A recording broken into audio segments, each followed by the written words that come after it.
We saw something unusual. That was the most freaking thing of all. That thing was hovering. Prepare to question everything you believe. At the corner of my eye.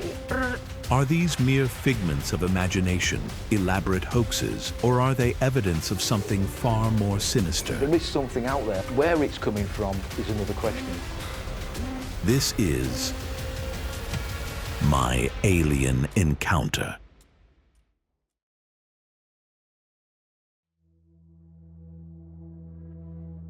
For over 20 years, one man has been consumed by a single moment, a close encounter that forever altered his life. In the quiet town of Rugby, England, he witnessed something beyond explanation. Since that night, his life has been a relentless pursuit of answers. Endless sketches, countless models, each one trying to capture the strange phenomena. But the deeper he dove, the greater the obsession became. What did he really see that night in Rugby? And why has it haunted him for over 2 decades? Some say it was a trick of the mind. But what if it wasn't?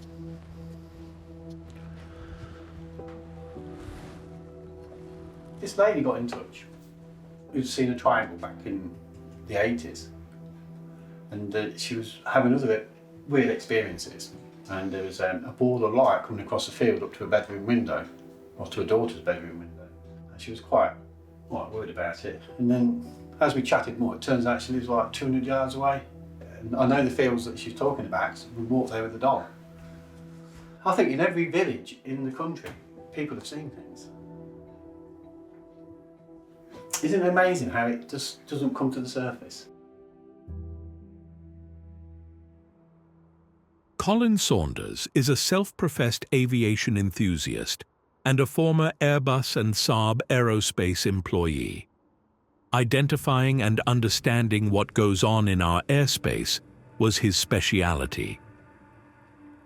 How does a trained aero and flight expert confront the chilling realization that what they witness defies every explanation they've ever known?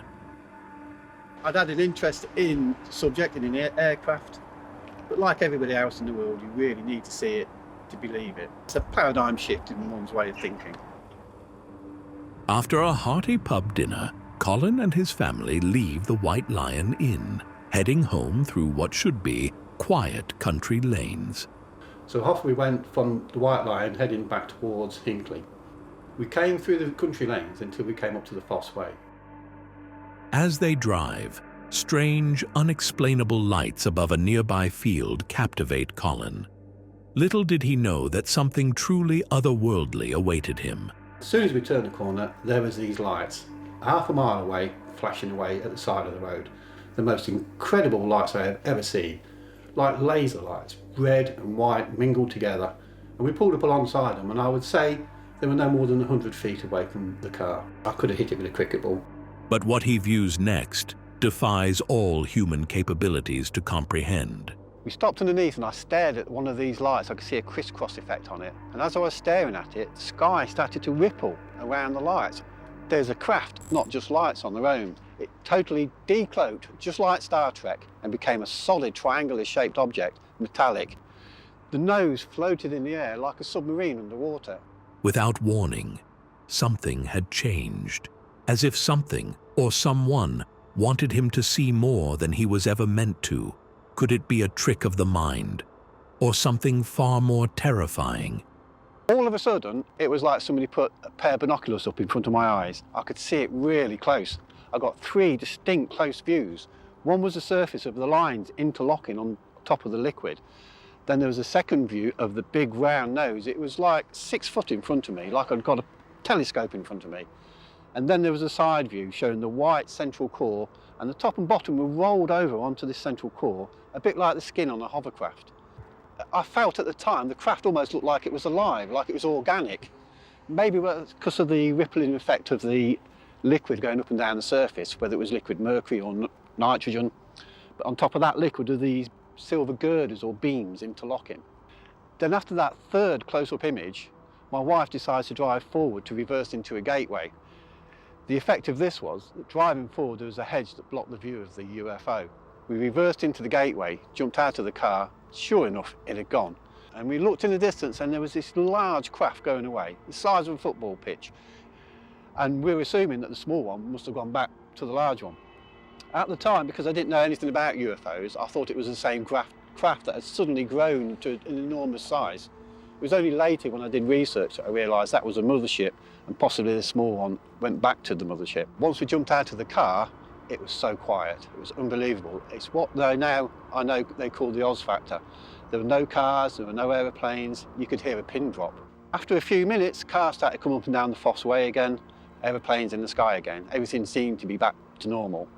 But I became like a man possessed. All I was doing all the time was drawing pictures, making models. I couldn't concentrate on work. It was like the guy in Close Encounters of the Third Kind, who was always making a mountain out of mashed potatoes and soil and things.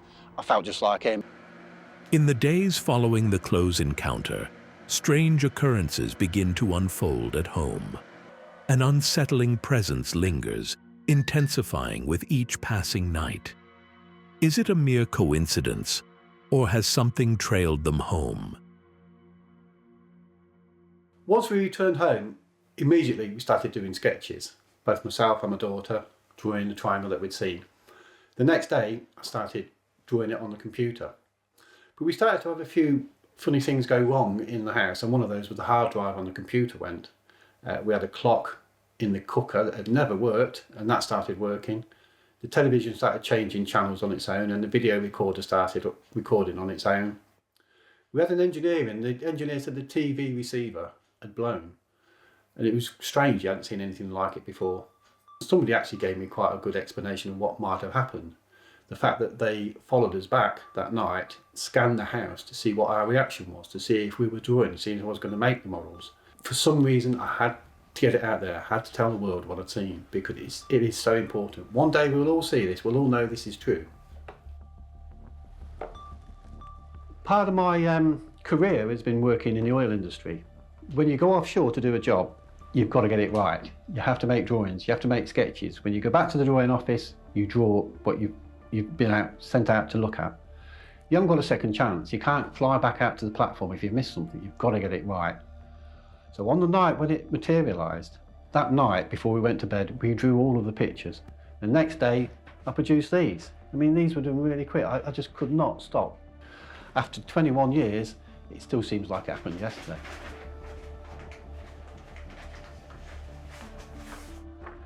This was the first drawing that I produced to show the top surface and the rear end. This is the view that we saw. Now, the second drawing I did was a drawing that was sent to me from Omar Fowler. This is from a Belgium sighting, but again, it's got these lines in relief on the surface. So I thought, well, that's got to be the same triangle as this one. Let's put these together to make a complete model. So I produced this model here. I made it with dowling, put some plywood on top, printed these drawings and stuck them onto the model itself. And what we've got here, and it took a long time, is the watery effect, the liquid effect on the surface of the craft. If I move this around, you can probably see the effect that we're looking for.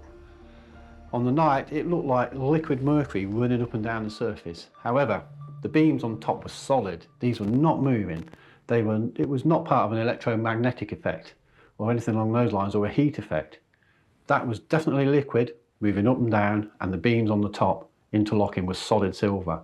Now, the white light we could only see mingled in because of the angle of the craft. We couldn't see it fully. My research leads me to believe that this light is often used for either picking up people or even cattle, for instance, because there was a lot of cattle mutilation. I'm taking it to be like a tractor beam, like a ladder. So when the beam comes down, it can pull people up or it can pull animals up. It may also be used for observation, for scanning the ground. You do come across this quite a lot in UFO reports. I think the three bottom ones are balls of plasma, and these on the back, I have no idea. No idea what they are. But I remember staring into one of those. There was no damage to your eyes. Even though you were looking at the most brilliant light ever, there was no black spots in front of your eye once it had gone. Liquid surface, girders interlocking, lights in three corners, central light in the middle. Top and bottom rolled onto a central white core. This, ladies and gentlemen, is a proper ET triangle. This is not a back-engineered, man-made craft. You can see the diamond shape as it tilts down. Because once I was playing with it, I thought, wow, yeah, there's the diamond shape coming to view, and there's that little light underneath. It took the model for me to figure out what was going on. The craft that was going away, although it was quite a distance away, you could see 4 red lights at the back, which was the same configuration of the small triangle we'd seen hovering over the field. Now at the time, because I didn't know anything about UFOs, I said like the small one had grown into an enormous one because it was such a strange experience. Once I started researching, I realised there's motherships. I thought it was an out-of-body experience that I had. Colin's obsession with comprehending his experience that peculiar night led him to contact Bud Hopkins, a highly regarded American ufologist who theorized that an unknown force may have manipulated his vision. I told the story to Bud Hopkins, and he said to me, no, it wasn't an out-of-body experience. What that was images placed in your mind by the aliens. So I believe it was done on purpose, but why? I can only assume that I'm part of a subtle disclosure program. This left Colin questioning why it was he who witnessed the paranormal event. I've come to realise I couldn't have built the scale model craft that I've got without those extra views, because initially it looked sort of diamond shaped, but I've worked out it was actually a flat bottom craft. I believe either the craft itself or the occupants of the craft placed 3 images into my mind to allow me to build the model. I know that sounds very strange and it's just so far out there, but that's what happened. Colin's close encounter seemed like a 1 in a million experience, a moment that defied reality. But what if it wasn't? What if this eerie, silent craft was one on a long list of similar sightings? Throughout the history of ufology, triangular UFOs have been reported around the world. The sightings are eerily similar, the details disturbingly consistent. Could Colin's experience be another piece of a larger, hidden puzzle? I found out that triangles are quite common and they appear all over the world.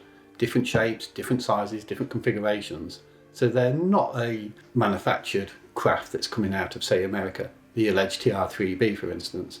I don't believe that accounts for all the sightings all over the world. So now we want to move on to flying triangles. They've been seen all around the world since at least 1974, without a doubt. We've got November 29th, 1989, Belgium was seen. January 5th, 2000, Southern Illinois. Area 51, Groom Lake. They've been seen almost in every country by every possible culture. So it's a worldwide phenomenon. Over the years, I've been in touch with many top UFO researchers and shown them the model, shown them the drawings. Now, amazingly enough, this model has started to turn up in the other people's presentations, especially in America. March 31st, 1999, Kirby, a very significant sighting. And if anyone in this room is a skeptic, I just invite you to look at this gentleman's testimony. Colin Saunders, you can Google him.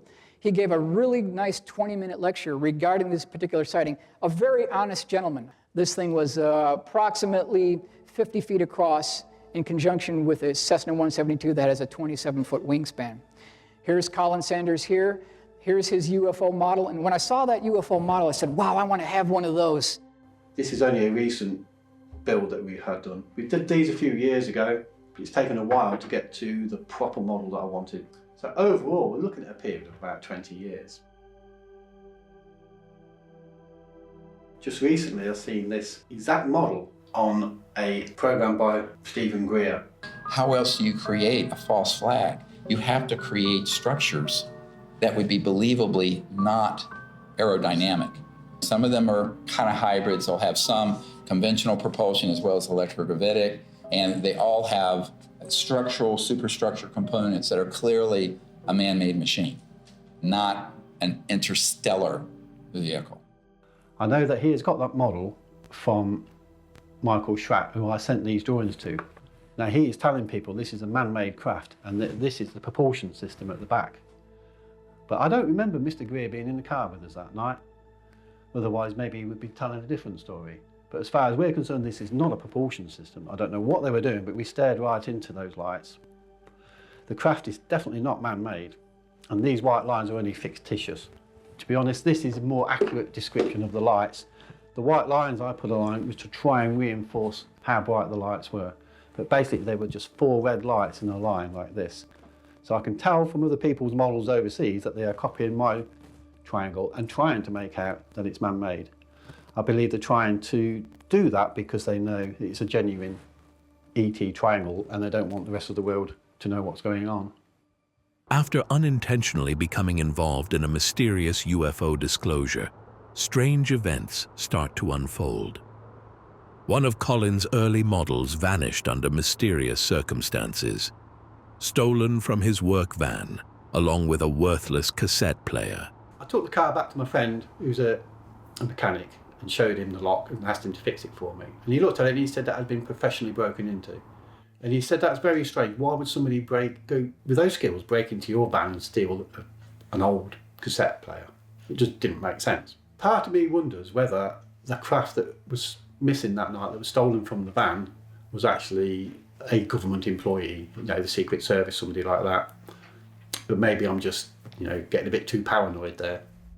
An unsettling presence seems to follow his every move. Is he being stalked by someone or something, intent on keeping the truth hidden? Could these events be more than just a mere coincidence? In the early days, I did have quite a few people say to me that the phone was tapped. You could hear clicking on the line, especially when I was phoning people in Sweden at Saab Aerospace. I think there must have been some awareness from the authorities as what I was up to. Colin, gripped by paranoia, continued to experience strange occurrences. All of my life I've been a keen angler and I love going fishing. This particular day I went to a fishing match on the River Soar at Rothley in Leicestershire, near Loughborough. It was only a small club match, there'd only be about 10 of us fishing, and I ended up being pegged in a field on my own. And then I hear these footsteps coming across the field. Well, in the past there's been farm workers going across there shooting. I didn't want them shooting towards where I was fishing, so I decided to climb back up the bank, make them aware that I'm actually there fishing. So I climbed up the bank, but the noise continued, but I couldn't see anybody. But I could hear 4 footsteps, and they're coming towards me. And it's getting louder and louder. Walked in front of me from left to right. It must have been 6 foot away, but nothing. There was nothing to see. Nothing. And I stood there and I thought, that is so strange. And then I realised it was paranormal, that whatever was there was just the noise. It was somewhere else, one of these space-time contingencies. That was the day I actually decided that this was interdimensional, that this paranormal stuff that was happening has come from the UFO experience. Whatever it was alongside in another dimension. It wasn't physically there with me.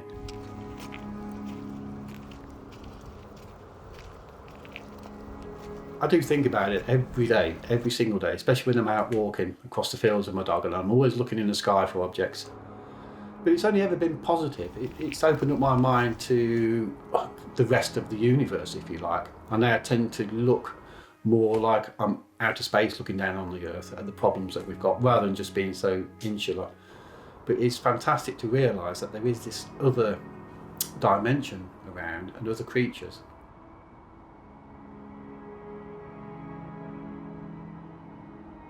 And one thing I realised that night was that if I'd seen them, other people had seen them. There was obviously 4 of us in the car that night. Now the next day I expected to see it in the newspapers, I expected it to be on the television, but it wasn't. So I phoned up Coventry Airport to see if there'd been any reports of large craft flying around. Nothing from there. And I couldn't believe that we were the only ones that seen it that night.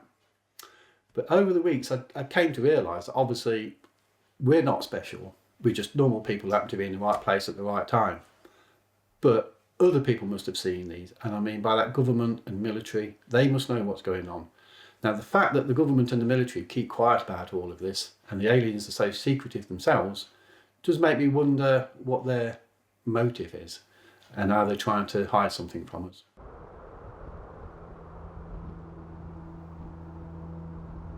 I have wondered why on earth the aliens have done this to us and why I've got this model made.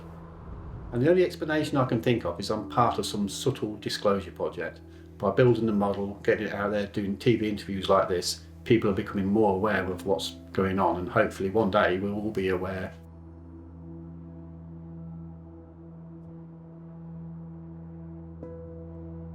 Along the way, on doing my research, I did listen to a lot of David Jacobs' work, who's regressed over 1,000 abductees. And again, what we're looking for is commonalities between all of these abductions. And generally what I think is taking place, and this is my belief, that they are taking sperm and eggs from humans and creating a hybrid race, which is what the abductions have been about. So in space, they have these ships where they're creating hybrid creatures that one day will come down and be amongst us. They may already walk amongst us now. The most difficult part about all of this is letting go of it. I've never been able to do that. I've tried, but it keeps coming back. I just think it's such a fantastic experience that to let it go would be such a waste. It'd be such a disappointment to those who have made it happen to me. What actually happened, I'm pretty convinced it was an alien craft, as we like to call them, from another world. I think it's like a parallel world that it's come from. And it's been done, I believe it's been done for a reason. These creatures are so advanced and they know us so well. And the fact that they hide themselves, but this particular night, it wasn't hiding. It was totally different. It was like a Christmas tree at the side of the road waiting for us. So why did they do that? That is just not normal for a UFO to be doing that sort of thing. It's been done for a reason. I hope one day I realise what the reason is, unless this is the reason now that I'm helping sort of disclosure of the alien agenda.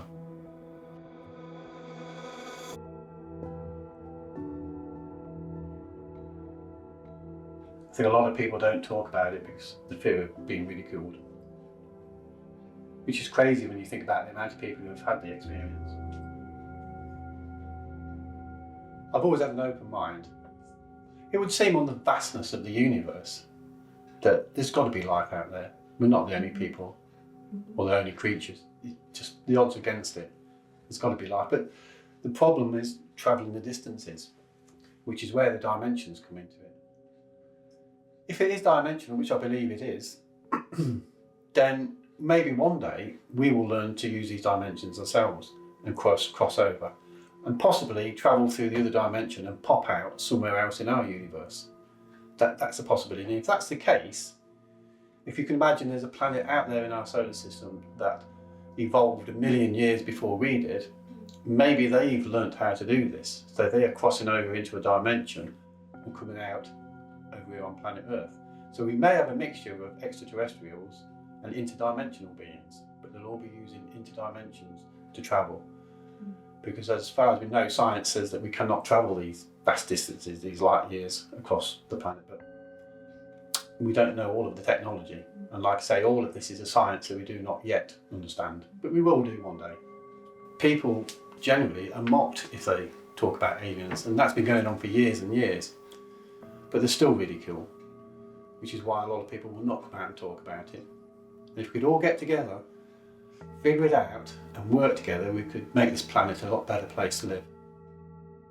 His models, his research, his endless pursuit, all bring him closer to a truth that feels just beyond reach.